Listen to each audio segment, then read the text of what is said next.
Hey everybody, happy Wednesday. Chris here from Film and Mennonite Church. It's time for another Midweek Musing. This time where we just slow down and remind ourselves of one truth from the previous week's sermons and the scriptures that we were in. So this past week, we were back in the book of Ephesians, finishing up chapter 4, where it seems like there's a good amount of conflict and some chaos going on within the church body in Ephesus. And Paul speaks clarity into this with this amazing truth that he reminds us that we are in fact members one of another.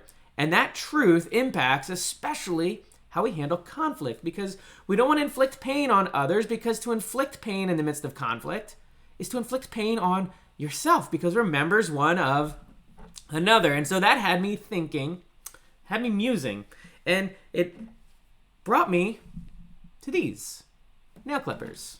I got several varieties of these things, and I'm sure these are things that you've seen before and probably have used before. And my guess is that when you use these to trim your fingernails, you don't just go as fast and hard as possible with little care of whether you do it correctly or not. No, why not? Well, because if you trim too tight or too far, it hurts. That's why you could cause bleeding. You could create some issues that you're going to have to deal with until your fingernail continues to grow out a little bit. And if you've ever hurt yourself with it, you know what I'm talking about. Now on the flip, just because there's a chance that we could hurt ourselves doesn't mean that we just stop trimming our fingernails, right? We've got to trim these things to keep them working properly and at the right length and not too long, or then other issues can happen with breaking them off, which causes also pain. And so we don't avoid trimming our fingernails. No, rather, we just come and we work intentionally, we work patiently, we work tenderly, we work kindly, right? We work to do it in a way that we're accomplishing the purpose without bringing pain. And the same is what Paul is talking about when we walk with others and experience tension and conflict, misunderstandings.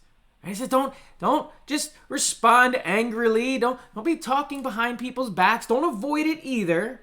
Right? No, but rather with tenderness, with love, forgiving one another, embrace even the conflict, right? And do it in a loving way where truth is being applied, but applied in a way that it brings about a better result.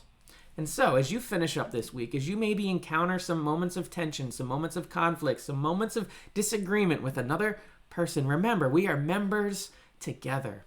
And maybe as the next time you trim your fingernails, remember this awesome truth and let it change the way we move forward, right? As Paul said, put on that new clothing, the righteousness, the holiness of God that we can dress ourselves in.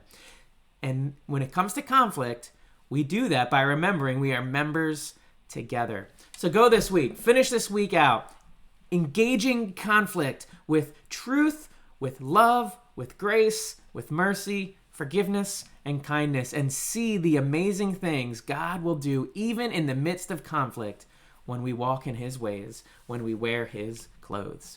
Have a blessed rest of your week.